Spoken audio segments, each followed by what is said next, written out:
ராமதாஸ் வருவாரா மாட்டாரா என்று சிந்தனையில் இருந்த விஜயகாந்த் தேசிய ஜனநாயக கூட்டணி மேடையில் சற்று நேரம் செய்தியாளர்களுடன் கோபப்படுவது போல் கிண்டல் செய்தார்.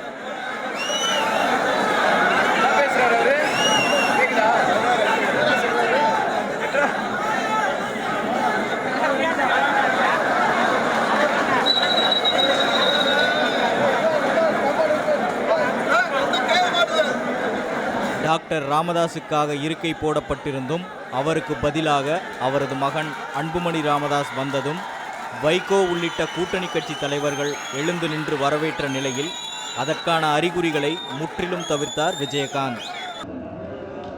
அன்புமணி ராமதாஸை பார்த்தவுடன் விஜயகாந்த் வேறு பக்கம் திரும்பிக் கொள்வதை இந்த செய்திப்பதிவில் காணலாம்.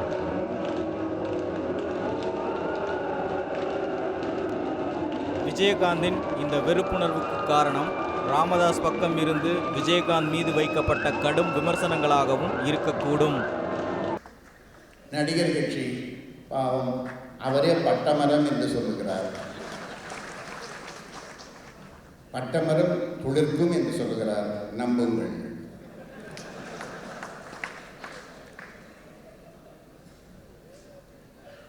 சாராய கடை திறந்திருந்தால் குடிக்கத்தானே செய்யும். நான் குடிப்பதில் என்ன தவறு என்று கேட்கிறேன். ஒரு நல்ல நடிகர்.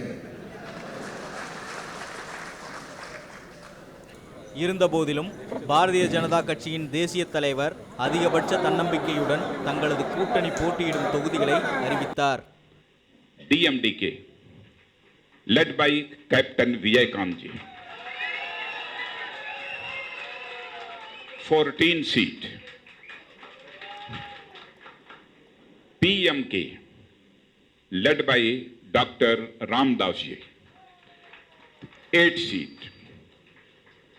MDMK led by Mr. Vaiko 7 seats.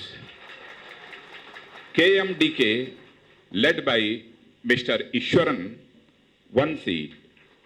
IJK led by Mr. Pachmuthu 1 seat and BJP 8 seat.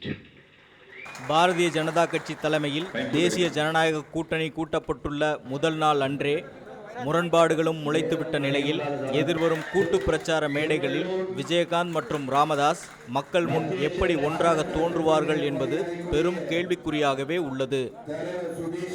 இது ஒரு புறம் இருக்க, பாட்டாளி மக்கள் கட்சியின் எதிர்காலத்தை தீர்மானிக்கும் மிக முக்கியமான இன்றைய கூட்டணி அறிவிப்பில் பாட்டாளி மக்கள் கட்சி தலைவரின் பெயர் மட்டுமே இருக்கையில் எழுதப்பட்டிருந்ததும் அவருக்கு பதில் அவரது மகன் கலந்து கொண்டதும் பல்வேறு கேள்விகளை எழுப்புகிறது.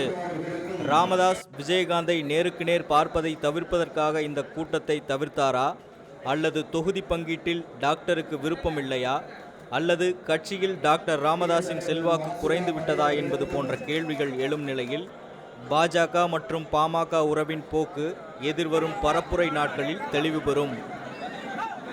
ஷேக் பரீத், ரெட் பிக்ஸ் நியூஸ்.